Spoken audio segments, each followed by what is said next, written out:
Good evening, everyone, and welcome to another Monk Chat session hosted by Empty Cloud Monastery. This evening, we're very happy to have with us a special guest, Ayya Santacitta, one of our beloved elders in the Western Theravada Buddhist community. So welcome, Ayya. So good to have you with us this evening. Thank you. So Ayya Santacitta has been a monastic for, gosh, how long now? 30-something years? 93, yeah, almost 30 years. Almost 30 years, wow. Sadhu. Yeah, since I was a child, so that's quite remarkable. As usual with our Monk Chat sessions, this is the opportunity to ask any questions that you have related to Buddha, Dhamma, and Sangha, and we'll be happy to put them up for Ayya Santacitta to speak about. And maybe we can kick this off by just asking Ayya Santacitta if you'd like to tell us a bit about your upcoming project. So you're recently embarking on a new Dharma project that we would all love to hear more about. So Ayya, could you please tell us a bit about your new project? Okay, so, first I just want to say my mother language is German. I'm born in Austria.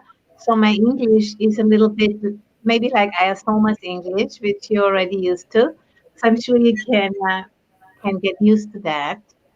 And yeah, I'm currently living in a monastery in the Sierra foothills, which is very much impacted by climate change. As I'm sitting here looking out the window, there's a lot of smoke out there, and we have a very huge fire, the mosquito fire, which is about like 30 to 40 miles away from us. And we might have to evacuate again. We had to evacuate last year. So our situation is very impacted by that. And that's it's one of the reasons, why we want to, or why I want to start with this new project, which I'm going to call the Aloka Earth Room. And I envision, to do a contemporary temple space, a small one, and, synthesizing Dhamma, ecology, and art. And I would like to go to the North Bay. That's like the area north of the Golden Gate Bridge, from San Francisco up, that in direction Vancouver. So that's going to be like about maybe 30, 40, 20 miles north of San Francisco. I'm not quite sure yet where it's going to be. And yeah, in my past, before I became a nun, I worked as a performer in avant-garde dance theater and also studied cultural anthropology, specialized on dance and ritual. And as I'm now becoming older, I feel like, I'd like to synthesize all of what I've learned this lifetime with Buddha Dhamma and trying to find more contemporary expressions for that. And the climate crisis is really very close to my heart because I feel it's a huge mirror for where we really need to put our attention. And I think, the Buddhist teaching has such pragmatic set of tools which we can use. And I feel like the earth and the climate crisis is showing us, where we are totally off the mark. So bringing those two together, I think can be very, very helpful because I feel, the climate crisis is a result of a distorted relationship with nature. And nature is shouting at us, 24/7, but somehow we can't really hear it because we are just so disconnected from what's really going on, totally lost in our stories. And then I'd like to also introduce art, as a means of communication, which does not only depend on the mind, on the dualistic mind, on speaking, but using other avenues, and, filling old wine into new bottles, what you're also doing at Empty Cloud, it's just like yet another attempt to make the whole thing more digestible. The bitter medicine of transforming the mind and the heart, delivered with some kind of coding, so it goes down easier. That's the plan. And I'm just at the very beginning and haven't found a location yet. And I'll hope it's going to bear fruit, because I think that would be a very useful place, in other locations as well, because I feel, the climate crisis is not going to go away. It's not going to magically just stop. It's going to become more and more intense. Yeah. And we really need to prepare ourselves to hear what the earth is telling us, Okay, well, thank you, Ayya. And we have a question here from one of our viewers. So Jerry asks, what is the role of wholesome desire in the quest for stream entry? Please provide a few examples. I mean, one, I'm not sure if I can provide a few examples, but I can certainly, provide one. I think one very good avenue, to approach that is to look at your own mind and look at the first three fetters, which are belief in rites and rituals, skeptical doubt about the teaching, and, personality view, those three, to just really look into your mind as you are living and interacting and relating, how they are showing up or not showing up in your mind. And that's a very good way how we can investigate, where we are still stuck and where we can put our attention. And, that can only be really energized, that kind of investigation, if we do have a certain amount of chanda. Chanda is the word for wholesome desire, as opposed to, tanha, which is thirst or craving. And, that wholesome desire, which is, which is inspired by the knowledge of, the very special opportunity of having a human birth. And also, seeing the complexity of samsara and how impossible it is. It can't be fixed, But what we can do is we can, if we want to speak about fixing anything, we can fix our minds and our hearts. And through that, we are, ever more kind of less impacted by all of that, and be able to be more of help to others, by supporting them to find their way as well. And at one point, not coming back. So there's certainly, without a certain motivation or wholesome desire, the practice is not going to go anywhere very much, because we need that, because it's too difficult. It's too painful to question, everything. If you don't have that desire, which might have been aroused, by meeting somebody you found very inspiring, or by reading something, or hearing something, or seeing a piece of art, or whatever it is, where we feel that heart wish, rising up, because you're recognizing this is something, this has true value, and I want it. So when I met my first teacher many years ago, Ajahn Buddhadasa, I felt like, he had that, what I'd call the unshakability of the heart, was very clearly embodied by him. And I felt I want that too, And then in the beginning, I didn't know how kind of what a long trail that was, and all of that. But I never forget, I still can recall that feeling, when for the first time, when I knew, that's what I've always been looking for, in so many different places where it wasn't really there, like all of the things I did where I tried, and it didn't never really work. And then when I saw him and also other people, where I felt they are really embodying it, then I had that the heart leaping up, yay, that's it, And without that, I would not be a nun anymore because it's too hard, Whenever it gets like really hard, then I just remember that.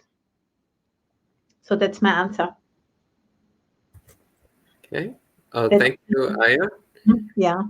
And we have another question here from Richard. Richard asks, how can I cultivate more mindfulness when the mind is overwhelmed by an unwholesome environment?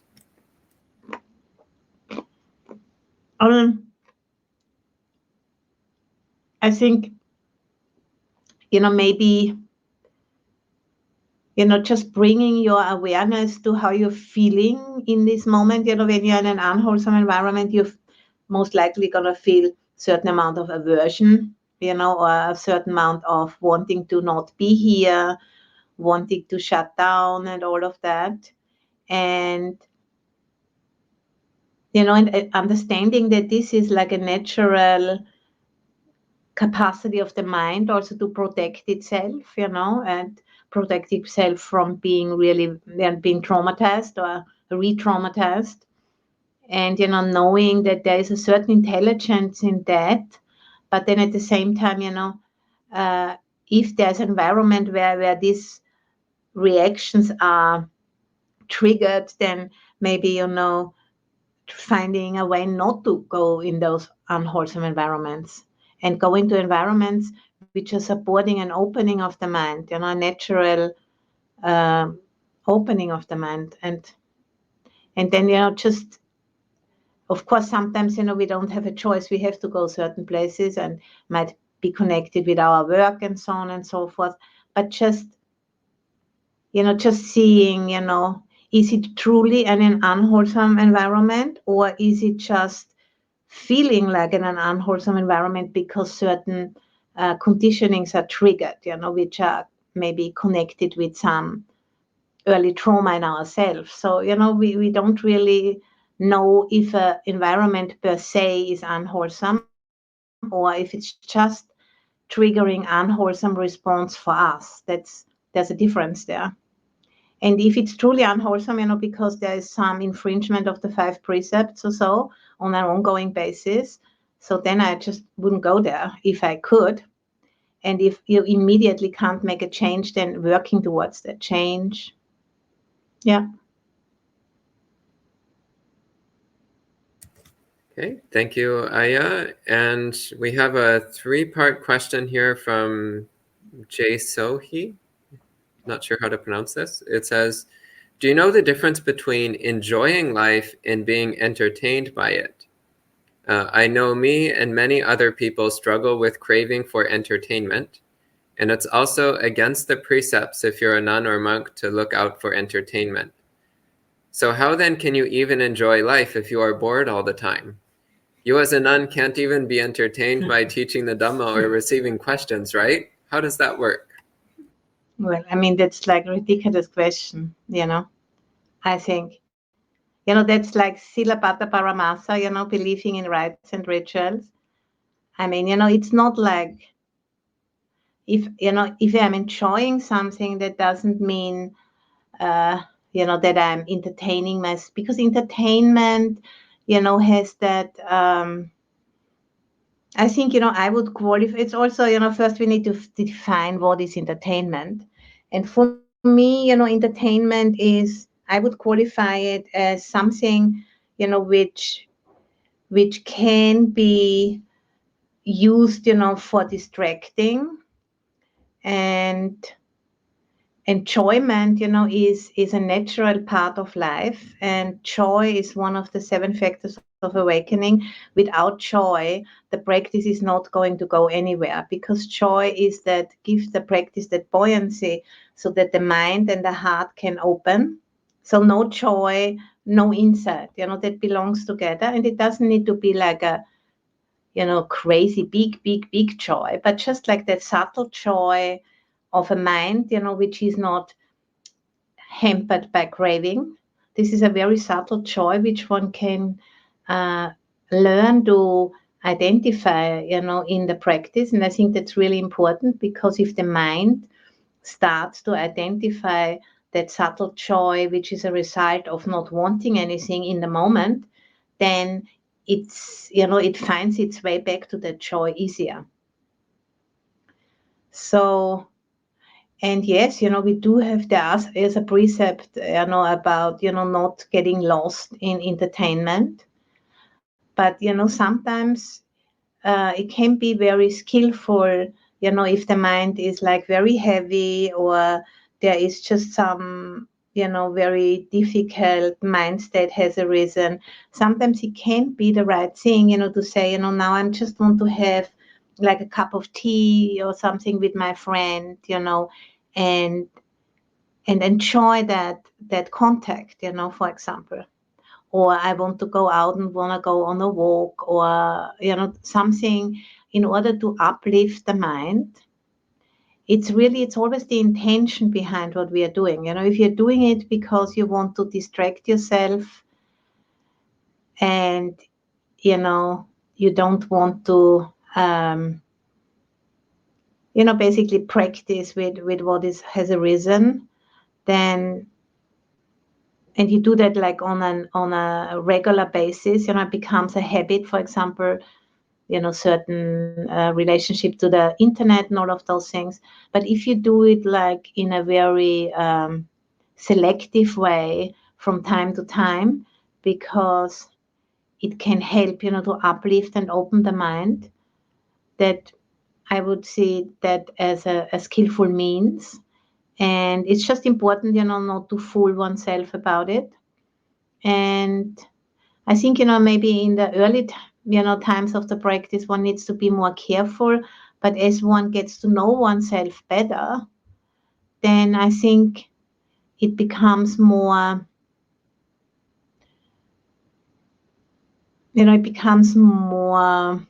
part of skillful means, which we can use. And for example, what you're saying here, you can't even be entertained from teaching the Dhamma or receiving questions. I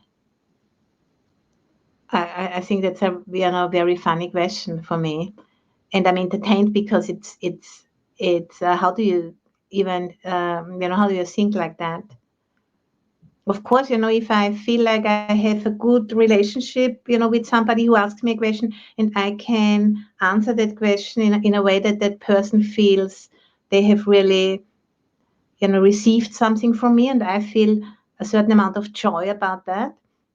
I think that's a very good thing, But if I would only come here, in order to be the one, who is answering the questions because I'm so wonderful or something like that, that would be not very good motivation,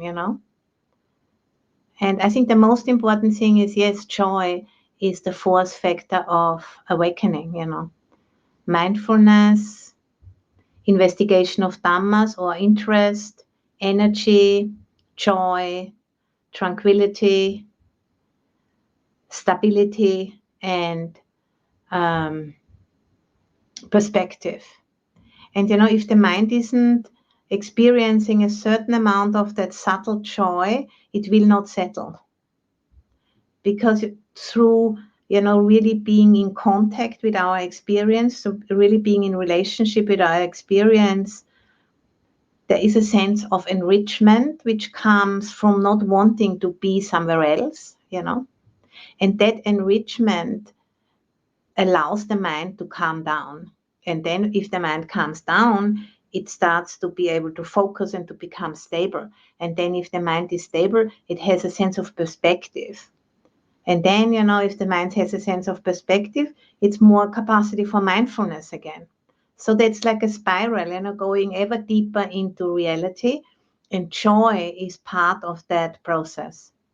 And it's not a joy which comes through the senses, but it's what the Buddha calls a non-worldly joy, which comes from not wanting to be somewhere else, not wanting anything else but what is right now. And and then one can experience that in meditation, Okay. Great. Thank you, Ayya, for that very entertaining answer. And I hope I don't get in trouble because of that. I mean, if you got in trouble, then I'm already in trouble 100 times over. Okay. So Dave asks, hello, Venerable Trio. When we take, that's the three of us, I assume. Mm-hmm. When we take our third refuge in the Sangha, can you give some examples to bring to the mind's eye? I've heard taking refuge in the Sangha of realized beings. Mm-hmm. So, for example,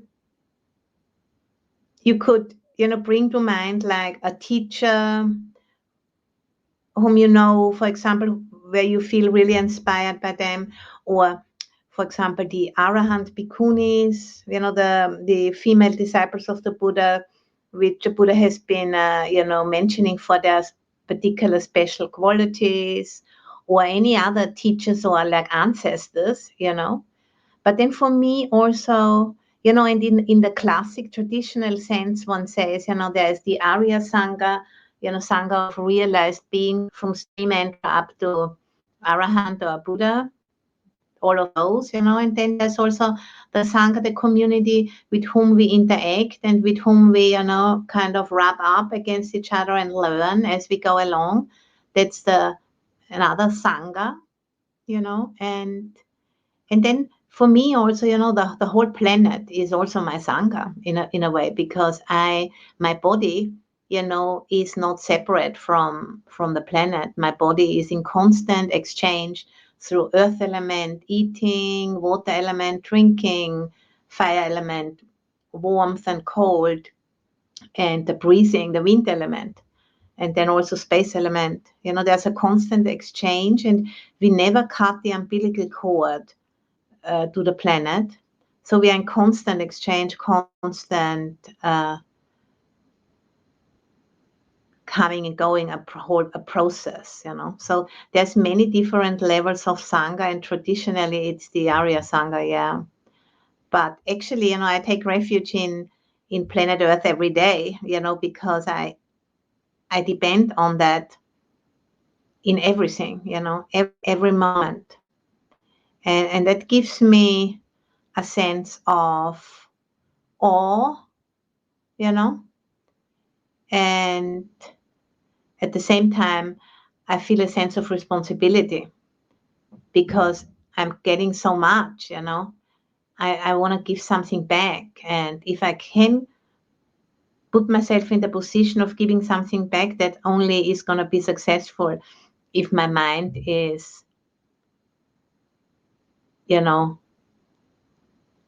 okay, if my mind isn't completely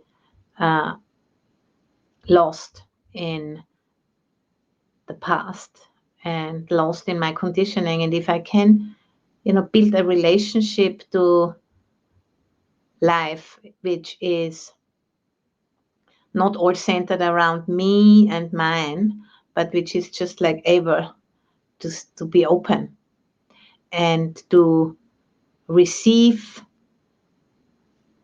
through building relationship with myself and with everything around me, which is like different levels of Sangha, of community. Some are seen, some are unseen. And also, the whole teaching has been handed down to us since 2,500 years, also through the Sangha.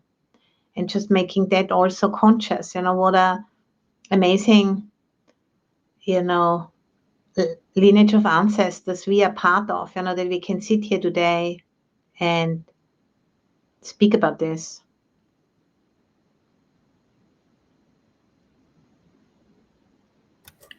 Okay, thank you, Ayya. And we can move on to the next question here. So one whole of a guy asks, how do I transition from insight into the tilakkhana of a particular sankhara to recognizing the tilakkhana as universal attributes of all sankharas?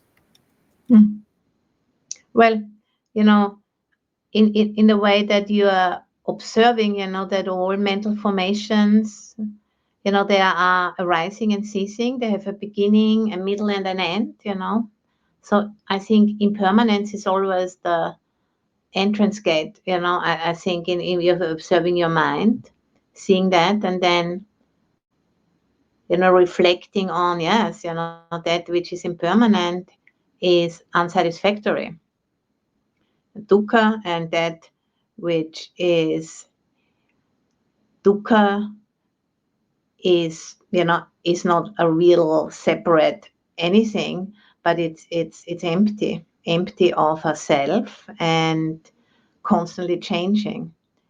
And I think, in the beginning, it's a more like structured investigation. And then through, kind of doing it over the years, it becomes more and more intuitive, that we don't anymore have to, kind of cut it like into 3 parts and so on and so forth. But it's all like, it's an intuitive knowing, which starts to become an automatic way of looking at our experience. It's not, in the beginning, it's more like intellectual, and then over time, over the years, it just starts to sink in ever deeper. Yeah. Okay, And they are all, sorry, they are all, you could say, they are all, it's like the raft, which is carrying us to the other shore. And then in the end of the day, even the tilakana, even these instructions, they have to be let go of, because they are also concepts, they are also sankharas. And they are signposts, which can give us an idea, look like this, but then if you get stuck on the signpost, then you're not seeing where the signpost is pointing, and that will be pointless, So it's like the finger pointing to the moon, the classic, saying in the Zen tradition. But then you have to really look there, not getting stuck on the finger, but using it as a raft, and then, it eats itself up basically in the process. And that is insight, realizing or recognizing intuitively these 3 characteristics, that is insight itself, that's the insight practice. Yeah. Okay, thank you. And we have another question from Indika. Please explain the Madhupindika Sutta. Well, I don't know by heart right now the content of it, but Bante, might you give me a little summary? So this is you, Bante, you can explain it maybe. Thank you for passing me a question. So the Madhupindika Sutta is, briefly speaking, it's talking about how we have a sensory experience. So we see something or hear something or smell something or so on. And then we start forming concepts and ideas about that sensory experience. And then we start thinking about it. And we start generating internal stories and getting completely wrapped up in these increasingly complicated internal stories, which is what we call papancha, or proliferation. So that's briefly what the Madhupindika Sutta is about. It's talking about how instead of just letting what we see just be seeing, instead we generate these increasingly complicated internal stories about our sensory experiences. And we take those stories way too seriously. And as a result, we wind up generating a lot of dukkha. So that's briefly my summary of the discourse. Okay. Thank you. That's very clear. I remember now. And yeah, I think you, Bante, already said it quite clearly, somehow, drifting into this thinking and making up stories is kind of a defense, of really being with our experience, because we are feeling beings. We are having a lot of capacity to feel, as being born in the human realm, and also being born as an animal. we are actually animals, we are mammals, having an animal body, which is very sensitive, to all kinds of feelings. And generally there is like pleasant, unpleasant, and neutral. And what we want to train ourselves in is that we can step out from that frantically running after wanting more pleasant feeling, running away from unpleasant feeling, and not being aware of neutral feeling. And for example, if there's a lot of unpleasant feeling in the body, let's say we get triggered by something and then feel in the solar plexus like a very strong feeling. What we usually do is we split the energy off into the head and just thinking, because we can't stay with the experience, because it scares us, because we feel like we can't bear it. It's too much. We can't bear it, but we actually can. But if we have had, certain undigested traumatic experiences which we bring in, from earlier from our life, and every little baby has a certain amount of that. When they come out of their mother for the first time, that's a huge, however skillful that might have been conducted, but still it's like a huge change, which is scary, because a child can't think, doesn't understand what's going on. So there is like a certain layers of trauma in our energy bodies, which when we are touching on those, because they get triggered through some kind of experience in the meditation or outside of the meditation, then what we usually do, if the mind is not trained, we split the energy, that pull energy here, which is painful or scary, we split it off in the head and think, because we are afraid of feeling. So then as soon as you remember it, as soon as you become aware, wow, I'm again completely caught up in my story, maybe after 1 hour, after 1 minute, who knows how long it's going to take, then you just try to calm down again and just pay attention to how it feels in the body. Stepping out of the story. And sometimes, if there's a lot of undigested material, sometimes we might need some additional skillful means, like upayas, they call it in the Pali language, some therapeutic support or some other kind of skillful means, Tai Chi or yoga, or there's so many different means, how we can learn to make friends with the energetic experience of what it means, to be a human being, So, and the Matabhinika Sutta, is a very kind of early example of that approach, which is still very valid. And now these days, we have many different people out there in the world, who are also helping, with supporting people working with the energy bodies, and meditation is not like, an automatic strategy which can fix all problems.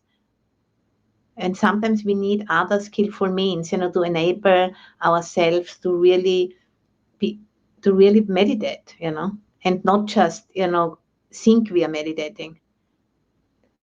Yeah. I hope that was clear enough. Okay, thank you. And we have another question from Jay Sohi. Says, I know that you can't steal physical possessions, but are there any other ways in which the precept of stealing might be violated? In other words, could you give an analysis of the precept of stealing in terms of body, speech, and mind?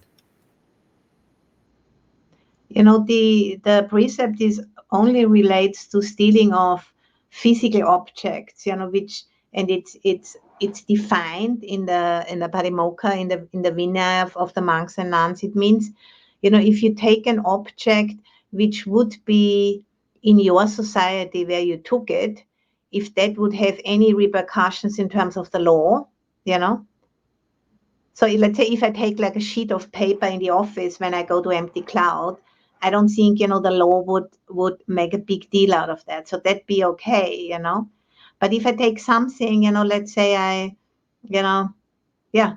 take an object without asking and take it away, from there, which would result in some kind of persecution by the law, then I would have broken that precept.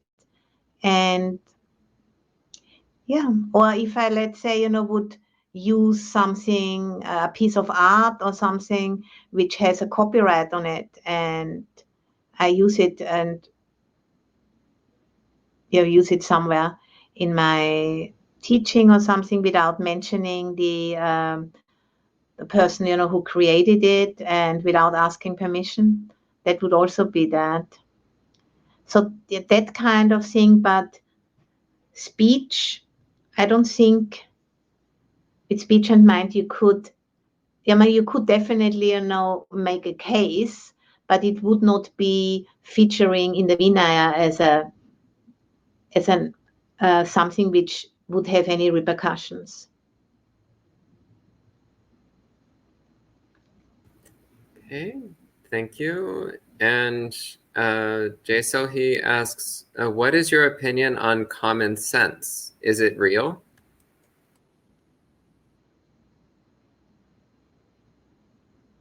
Well, the thing is common sense. I mean, I think everybody would have like depending on the situation, everybody might be asked 10 people and they might all have a slightly different take of what common sense is.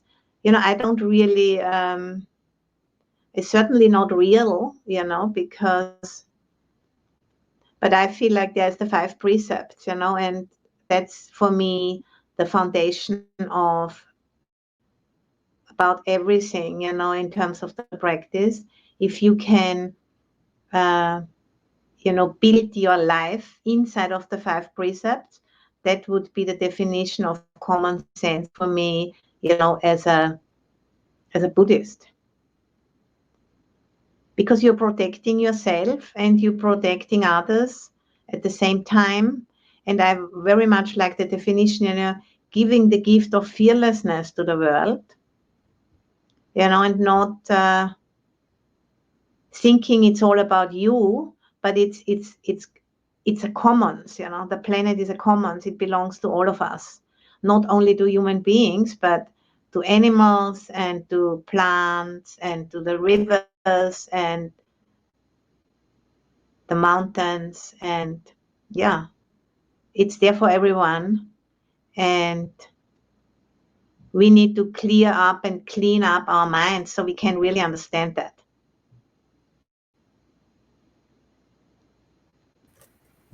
Okay, thank you. And we have a question from Faiza, who says, if there are no desires in the Brahma realm, then how different is perception, feeling, and life in that world? I mean, there are desires, just very, I have never been in the Brahma realm, I don't remember. And there's certainly a certain amount of desire still left, very, very subtle, but still there. And because it's not, a full awakening, full letting go of all desire, basically. This is, there's still an attachment to what's called, fine material realm. And, that's like a certain level also in the jhana practice. And the other question, I can't really answer that. It's all speculation, really. I think it's much more important to worry about, if you worry about anything, about your relationship to the planet Earth right now, not to the Brahma realm, because we need to, as long as we have a human body, we need to kind of clear up our relationship with this realm. And it's considered, in the Buddha's teaching, that the human realm is the most fortunate realm for practice, because the mixture between pleasure and pain is such that we have a certain amount of leisure for practice, that you can show up here online and have the time. And then at the same time also we are spurred on by the suffering we experience. Whereas in the Brahma realm, there's so much ease. The Brahma gods, they don't feel much inspired to practice because everything is so easeful and wide open and so on. So I imagine it to be like that, from what I've read in the scriptures. And they don't have much incentive to practice until shortly before it ends, and they're going to drop down wherever they're going to drop down next. And then it's a bit late in the game, and there's fear and remorse, that they didn't practice. Whereas we, or at least I have enough dukkha, I have certainly quite some motivation to practice, because otherwise I wouldn't be a nun after 30 years still, If I would be in the Brahma realm, it might have been all, I might just hang out there, endlessly, enjoying myself. So, okay, I'm not a specialist on those realms, I must admit. I'm more concerning myself with living on planet Earth these days, because that's where I am. Okay, makes sense. And on that note, we have a couple questions related to climate change. So this one says, can you recommend an appropriate response when dealing with climate change deniers and or people sharing conspiracy theories? Yeah. I would say don't waste your time, just move on. Because it's not, if people these days still belong to any of those two groups, then just, I think just let it be, That's my recommendation. And, put your energy into something more beneficial. Because, those climate change deniers and conspiracy theories, there will be always probably some of those people because they have a very strong need, for not, because of a lot of fear, I suppose, And I think with kindness, not trying to steamroll them into anything, but just giving them some kindness and then invest your energy in a different way. There's so much out there to do anyway. That's what I would say. Okay. And somewhat related question, this one says, can you share some words of advice for monastics who are concerned about the environment and want to safeguard the planet, but at the same time do not want to lose track of the supreme goal? Great question, great question. Because, that it's completely possible, it's the, concerning ourselves with what's going on and trying, to help to bring more awareness, at the same time also tells us a lot about, the way things are, the three characteristics, for example, and as we know, full realization of those equals the supreme goal. So, and I think, the planet herself displays the three characteristics in a constant manner. And then, the freedom which we can gain from practicing in that way, we can take that into our work, For example, maybe sometimes I, for example, use when I have opportunities to go on demonstrations, I know that if I show up at the demonstrations, people will look, because I'm looking kind of a bit different than most people. And also like I bring in the archetype, of the samana, we say, in the Pali language, but I could also say like the archetype of the wise woman or wise man, and just trying to, and I wouldn't even say, it's not about safeguarding the planet, because I don't think the planet needs me to safeguard her, because she's much too powerful. I'm just like a little blip, if I'm anything. But it's more about, raising awareness about the need for us, to switch out of a very, very outmoded way of experience ourselves, like a myth, all kind of, all historical ages on this planet, they always have certain underlying myths, through which we experience our life. And I think, we are in the end phase of patriarchy, I would say, where there is this very deep-seated assumption of there is like this very powerful hero father up there who tells us, what to do and where to go and who judges between good and bad. And then down here, there is this huge mother, who doesn't have any needs herself and who is just there to provide and to carry everyone. And she's so powerful in some way that she doesn't need anything. And then there's kind of a fear of her, which is quite unconscious, I think.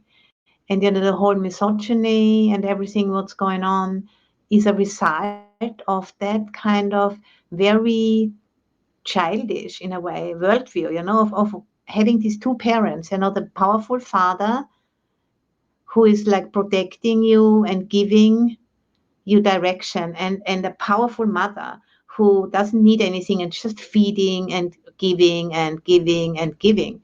And we are just like in between, and I feel we have to start to let go of that worldview. There are no parents, we are the ones we are waiting for, and we are part of the planet, and we can become what's called in the environmental movement, what I really like, that expression of, we can become the immune system, of the planet. We can start to wake up and snap out of those very childish way of relating, and saying, no, I'm gonna grow up. I'm not like a toddler or a teenager, who just taking and not wanting to take any responsibility for, dealing with the garbage and taking on some chores and so on. So I just want to take on some chores, I want to take some responsibility, not only taking, but also giving something back. Because, through the practice, in particular, through realizing the three characteristics, or tilakana, how it's called also, understanding, we are not separate entities, who are walking around on planet Earth like on a stage, and say, I want more of this and I don't want that and blah, blah, blah, and throwing a tantrum and all of that if you don't get what you want. But it's more like, no, it's absolutely not like that, I am just actually planet Earth walking around, and within 7 years, all the atoms in my body are changed, through eating and going to the bathroom and drinking and sweating and bleeding and everything, And that's like, for me, that's the most powerful concept of how I can actually approach what is called emptiness or not self in Buddhism, that how this body is in constant exchange with the planet. That's emptiness in action, And I think the deeper that is realized, the more we also will be able to contribute, because it's not like something we can necessarily, kind of intellectually figure out, because it's so complex, but this whole process, which we call Dhamma or Dhammakaya or emptiness or Prajnaparamita, or there's so many different ways in the many different traditions how that's called. There is it has an innate intelligence which we can participate in if we clear out everything which is in the way, And what is in the way is those sankharas, those habits of mind. Because we can't bear to feel, and we split off the energy and go in the head and tell us other stories about, the powerful Father God and the big mother who doesn't, who can just like serve, and serve. And all of those stories, which are now, we are coming to a point, in the history of civilization, where we start to realize, hey, it's all not really true. That was just like a certain historical zeitgeist, which turns out to be no longer functioning, and we need to leave it behind. Just like other ways of looking at the world have been left behind, like, when we snapped out of the fact thinking, that kings and queens, that they are endowed by God, to rule over everyone. And we start to realize, no, I mean, they're just like, family members from certain lineages who were very successful in exploiting others, And it's just like growing up, And I find that is really fueling also my interest, in my mind, because I want to understand, what assumptions are underlying my practice, And Buddhism itself is a very patriarchal system. The whole teaching has been controlled by male monastics, for 2,500 years. And the whole way how it has been, written down and passed on was certainly completely controlled by them. And that's okay, that's just the way it is.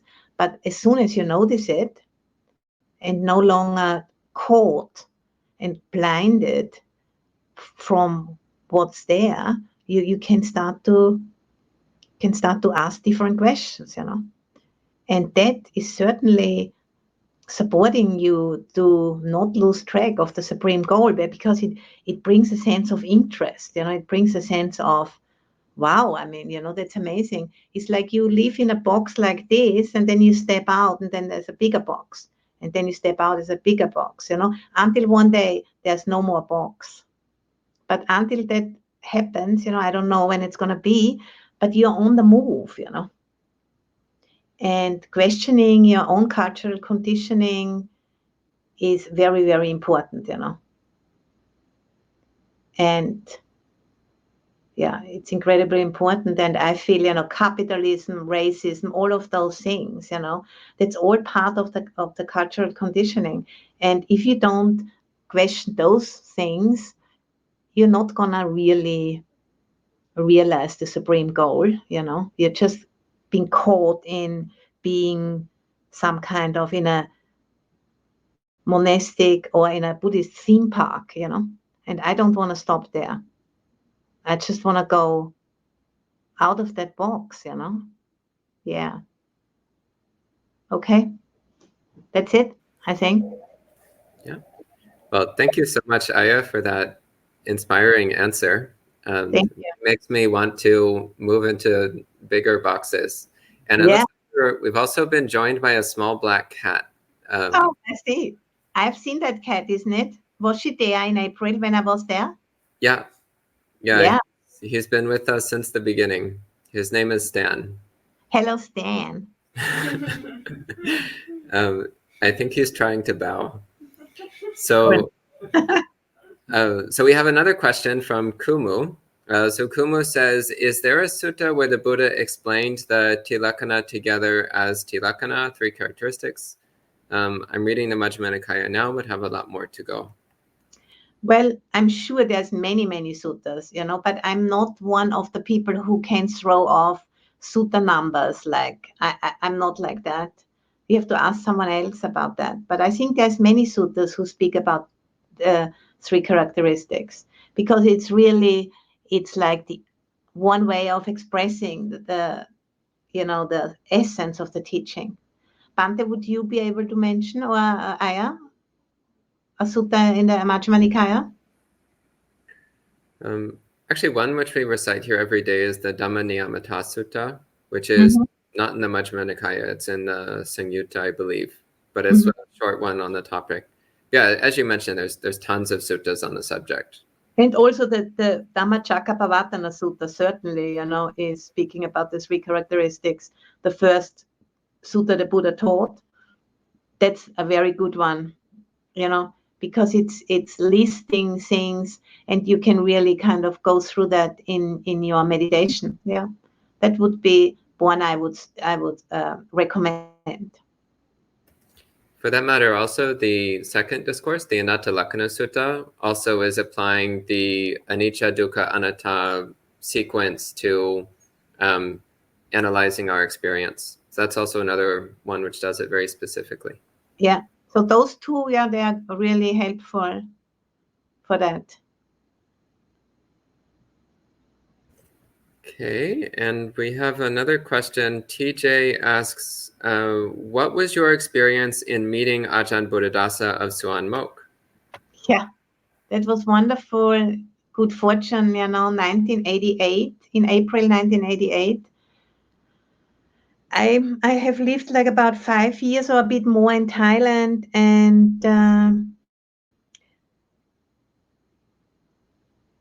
I had, in 1987, I've met in Burma I've met some monks, who I kind of had a feeling, they know something which I would really also like to know. And I had that, not because they were saying anything, but the way how they were, the behavior was very inspiring. And because I was on a train in Burma, on a very long train journey in the hot season, and it was unbearably hot, and there were these two monks, and they had such composure, and I knew that you can't fake it, it's real, So I was always looking over the like 9 hours trip or something, and I couldn't believe it. They were just so relaxed, and I felt like I'm gonna go crazy, kind of a thing, And then it burned itself into my mind, I felt like they know something, because nobody could fake this, But then, my life continued and so on. And then a year later, I found myself in Thailand, and I was at a bus station in Suratani, that's in the south of Thailand, and there was a relatively young, white guy with shaved head and all dressed in white. And I was thinking, what is this guy doing here? Because there weren't many Westerners traveling at that time. So I went over, and it turned out he was Austrian, which is also very rare to meet an Austrian person anywhere in the world, because we have not many people in Austria. So yes, he was Austrian. I said, what are you doing, wearing all white and having your head shaved? And then he was saying, I live in Suan Mok. It's just like less than an hour from here. You should go and have a look. And I thought, okay, I'm going to do that. And I jumped in a taxi and went there. And then I arrived, and they had every 1st to the 10th of the month, a 10-day meditation retreat for foreigners in English. And that would start like 3 days after I arrived. So then I thought, 10 days is a bit long. I don't think I can do that, get up at 4 o'clock and sleep on the concrete floor and all of that. But I just do a few days, and then I just squeeze out the back door. That was the plan. And my English was also bad. Actually, I didn't understand much. But again, Buddhadasa appeared, and I understood in a flash, but just by the way he was, the presence was just communicating so strong. And then maybe, I understood maybe like 50% of what was said in English. And I think, the Ajahn Buddhadasa's presence was like a huge mirror, which mirrored back my own capacity for walking the path. And it was like just, like a very strong kind of a feedback mechanism, which can happen with a teacher doesn't need to be a monastic, but any kind of a teacher,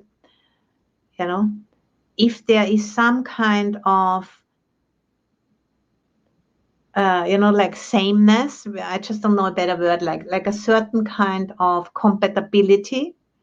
And, Ajahn Buddhadasa worked a lot with art in his monastery, and I had just left, basically the arts at that time. I was 35 when I was younger than that. I was 30 actually, And so there was a certain kind of resonance there, which was very, very powerful, I must say.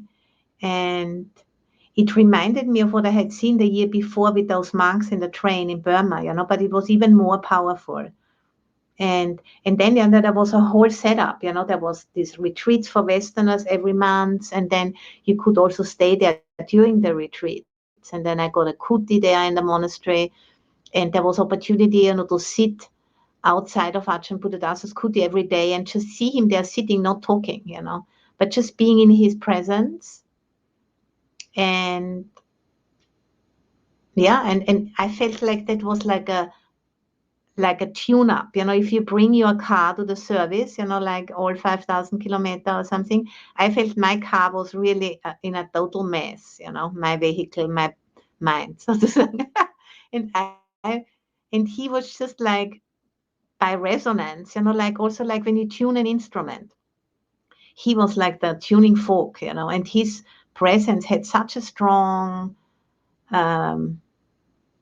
resonance that I could just be there, and go through quite a powerful process of tuning up my instrument, And then he was already very old at that time. He was already mid-80s, and then it was clear he could not come out of his kuti anymore, and it was clear he would die soon.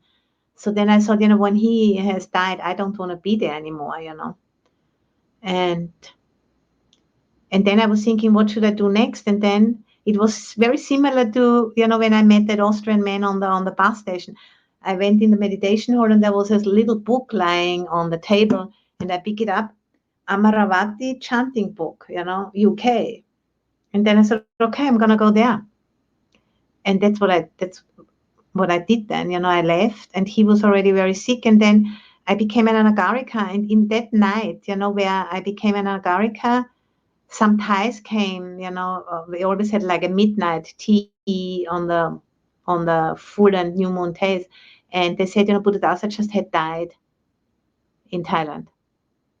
So, so he was very important. He opened the door for me, And he was just the right one, Somebody else I might not have heard. I might not have been able to get the message, but with him I did, So I'm very grateful for that.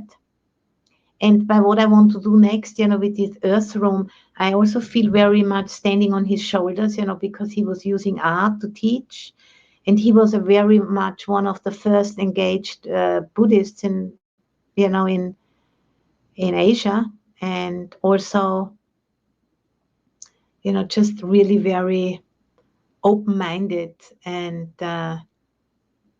wanting to overcome to be stuck in the culture and in the tradition, but wanting to have like a bigger outlook onto the ways how the teachings are communicated, and just being more innovative and using different means, to communicate the Dhamma, and trusting that there is more possible, than just, being in the thinking mind, using the intellect. Even he had also very powerful intellect. He was a translator. He translated the whole Tipitaka, into kind of what, in Thailand, they have very different layers of language. For example, the Dhamma language is kind of quite distinctly different from the daily life language, or the language which is used, on the court, on the royal court, is very different than the language which is used in daily life. And he translated the Dipitaka and using daily life language, which was quite scandalous at that time in Thailand, that he dared to do this, And he was just a very daring kind of a character. And he was called the enfant terrible of Thai Buddhism. And that also, I didn't know when I stumbled into the monastery, but years later I found out. And then I thought, I'm so glad it was him, because somebody else I mightn't have been able to surrender to, in the way I did, not by choice, but he just kind of caught me by surprise, and then it was already too late. Yeah, and then I kept coming back, and even became a nun, even I was really scared of that kind of commitment, because it felt like that's a bit much, but it happened. And I thought I'm going to do it very short, but I'm still one, so yeah. And now it's fine, I've gotten used to it. Okay, thank you. And we have another question on Ajahn Buddhadasa. This one says, Ajahn Buddhadasa's work and reflections on Dhammic socialism have been very influential. What do you think would be a skillful way for monastics in the West to relate to current politics? Yeah. I think, as a monastic, we can't really, give advice what people should vote or which party they should support. But I can say, that I would definitely say to people, I would really look into what programs, certain politicians have in regards to environment. Are they really acknowledging that, and are they, supporting decisions which are about, leaving the fossil fuels in the ground and doing everything what needs to be done in order to, to safeguard, nature. I think that's a very, very crucial thing. If a politician doesn't support that, then for me they are just like completely unacceptable, And Dhammic socialism, I think, Buddhadasa's book was very, very kind of, a very innovative and extremely daring, I would say, that somebody would dare to write something like that. And at the same time, it also has like a certain very patriarchal element to it. He speaks about the benevolent dictator and so on, So, to understand, Ajahn Buddhadasa is also a child of his time, just like we also are that. But he had a very big mind, because he grew up like in Chaya, which is a small village, about 4 hours north of the Malaysian border. And his parents had a shop, where they were selling everything from vegetables to books and school materials and so on. And he was helping out, and he was just like, when there was no customers, he would just read, And then he became a monk, like how it's traditionally done, for 3 months, when he was maybe 18 or something, and he never left the ropes, And very soon he gave very obviously, very good Dhamma talks, because people recognized that he had that gift, And I think, it's important for monastics to do not support individual candidates, but to say to people, go and vote. Please make use of your right to vote, because we cannot afford not to use that right, So this is what I think that's what we need to say to people. And then,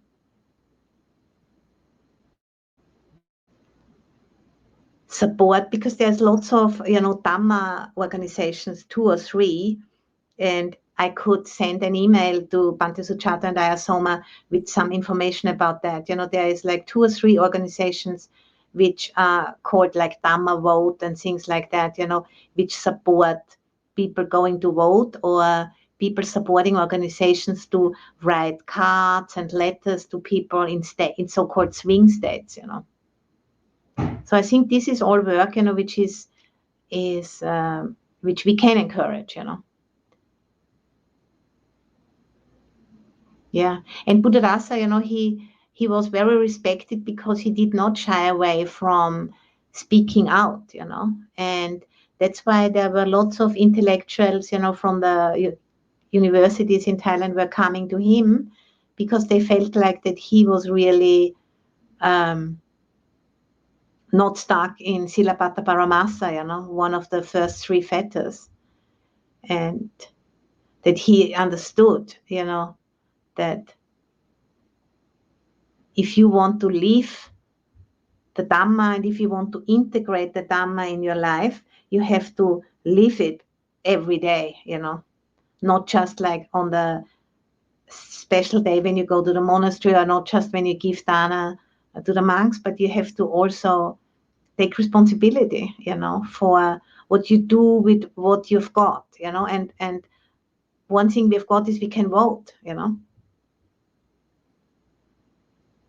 and I'm voting, even some monastics choose not to vote, but I don't see a reason why I shouldn't vote. But I'm not going to tell other people what they should vote.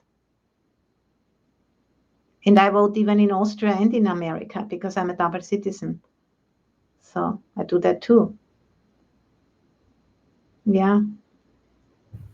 Okay, thank you, Ayya. And we have a question here from Richard. He says, I spend 90% of my day in bed due to a debilitating chronic illness of 16 years. Oh. Main symptoms are consistent body pain and extreme fatigue. Oh. I can only meditate sitting upright as a result. Most of the time, I am not able to go past 20 minutes. Any advice on the best approach to improving my meditation practice? I think, 20 minutes, like 2 times a day. I mean, that's really great if you do that consistently. That's really very good. And I think, what one can say, without knowing you personally and knowing more about you, but what we could say is, try to meditate on some part of your body where there is no pain, so that your mind, because your mind will automatically be drawn mostly to the pain, I suppose, and then if you try to use another part of the body where there is no pain and stay with that as much as you can, that's a way, how you are widening and deepening your capacity to relate to your experience, because there is not only pain, there's also areas where there is no pain. That's what I would suggest, but it's not so easy to speak about the practice. I don't see you, I can't really feel you, how you are and where you are, but that's just a very from the top of my heart kind of a thing which comes up, but I certainly wish you all the best, and it's great that you can be here today. Okay, thank you. And we have a question from John who says, would you talk about frustration? Is it based in the past, present, or future, or all three? How would you as a Buddhist nun address it? I think, you experience your frustration certainly in the present, because there's no other way that you can experience the past or the future. So you experience it in the present, and I suppose, there is like a certain desire there about something which you want to be a certain way in the future. And because, that's jeopardized because of some reason, some person or some other reason, there is the sense of frustration. And then I think, it's just like important to first, you feel a sense of frustration in the body. It's a contraction, I'm sure, and then you go underneath and you ask, why is that coming from, And you'll find that there is some kind of a desire, or fear, or both, And then just like bringing mindfulness to that which underlies the frustration, and not judging it, just knowing, okay, for example, let's say I feel frustrated because,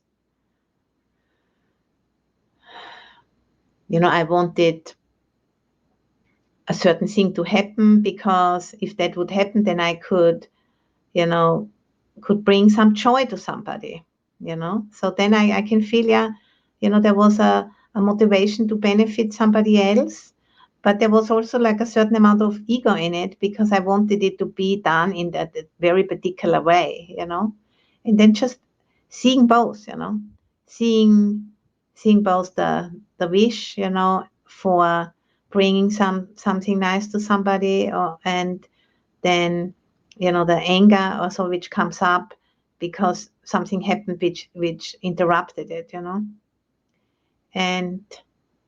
and if we can hold both, that means that we are not getting stuck just on one. Then there is like that sense, of being able to be with the paradox more, that it's very often, that things are not really clear cut, this or that, but they are dynamics, they are kind of depending on something, some kind of willful or wishful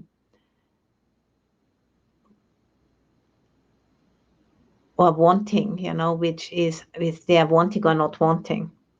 And just like receiving that and allowing it to be there, not trying to get away from it, but just seeing that clearly, the connection between, if we are too attached to a certain outcome, we are very vulnerable to frustration and anger and sadness and all of those things. Seeing the connection and not judging it, but seeing the connection again and again, in the small and in the big frustrations, that will give us a sense of perspective. And then, the craving and the grasping is going to get washed out, through that more and more. And that's again, like the three characteristics, because you see, if you want to nail down the river, it's never going to happen, It's never going to happen. And if you build a dam in the river, there will be a lot of pressure, And that's nothing else but dukkha, So, so we can use everything for practice, the pleasant and the unpleasant and the neutral. But if there is frustration, it's like a wake-up call, hey, there is some kind of wanting there, and why is it? Where does it come from? What is it? That's how I would address it, Yeah. Okay, thank you. And we have a question from Jay Kala, who says, I recently discovered Venerable Nagarjuna's writings on the Middle Way, and was shocked to see how right he was from an early Buddhist perspective. Do you have any recommendations for writings of his? Or would you say he is mostly explaining points the Buddha made in response to Abhidhamma and the suttas say it all? I think, as I'm not a scholar person, but I'd say, the writings of Nagarjuna are basically based on, it's just like taking early Buddhist essential teachings, and taking it, expanding on it, and looking at it in many different ways, and working, I think, very much with that, what I just spoke about, the paradox, because the paradox is a way of shocking the mind into suspension, because the mind just can't, like, what, and in that moment, it's like a koan, also, you could say. And then the mind for a moment is just like wide open, because he can't make sense of it, And I think as far as I understand it, that's also like an element of how he has taken, that essential teaching further to kind of jolt the mind, It's like a jumping, like when I don't know how that's called in English, jumping board, when you go to, you're just leaping out for a moment, you are in midair, and that's like a taste of the final goal, which is free, from all concepts.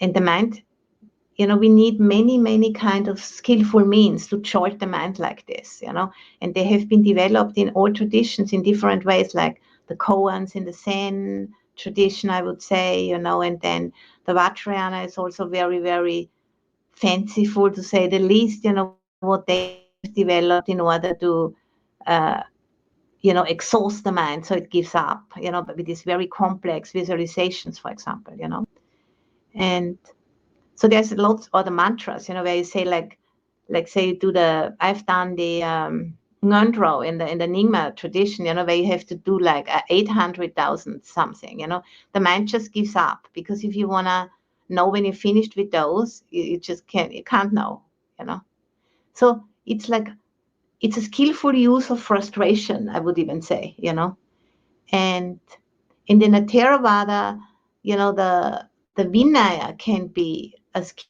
skillful use of frustration, if you have an appreciation for that, And I remember, Ajahn Amaroy at Wat Amaravati in England, he always said, like in the Vajrayana, you have the 100,000 prostrations, but in a Theravada, you have the 100,000 frustrations, of living a quite meticulous approach to the Vinaya and living it even in community, so that can be, that can be hard, that can really frustrate the mind endlessly. And then the art is, to not dry up and to keep the joy, that's why the joy is so important, So Silapata Paramasa, can be a real obstacle here, if you leave the Theravada approach of the 100,000 frustrations. So you have to be careful, It's an art, and I think Buddhadasa, he was really making it very clear, it's an art and a science.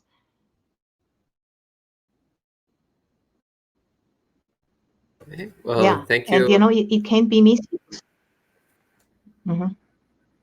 Yeah, thank you. Thank you so much, Ayya, for those beautiful thoughts, especially on the Vinaya as a useful source of frustrations. I completely agree.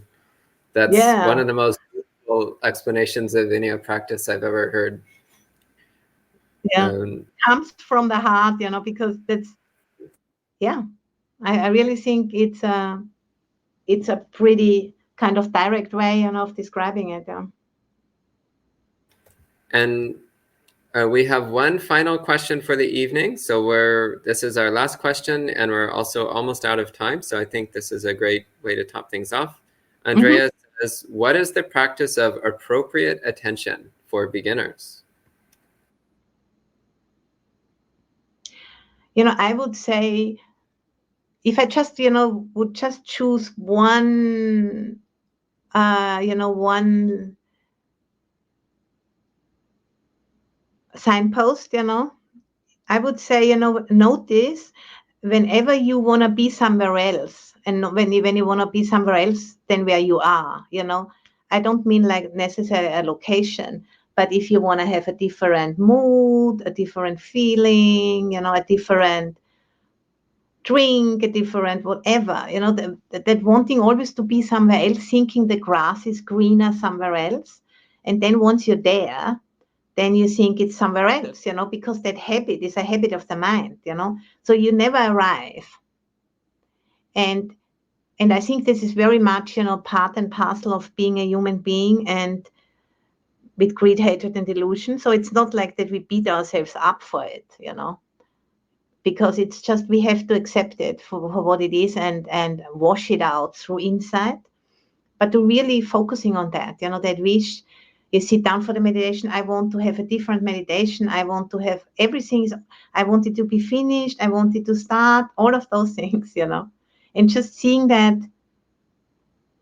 And then you are, finally, then you get to that place, and then you're there, sit down for 2 minutes, and then you want something else because the habit has gone with you, And once you understand that, that's just like, then the practice starts, because then you have more capacity to be with frustration, and that's like this resilience and the capacity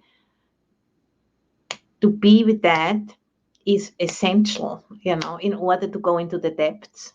And that's what the practice is all about. It's not about leaving things behind by just going into the Brahma realm or something like that. It's more like grinding down, like that.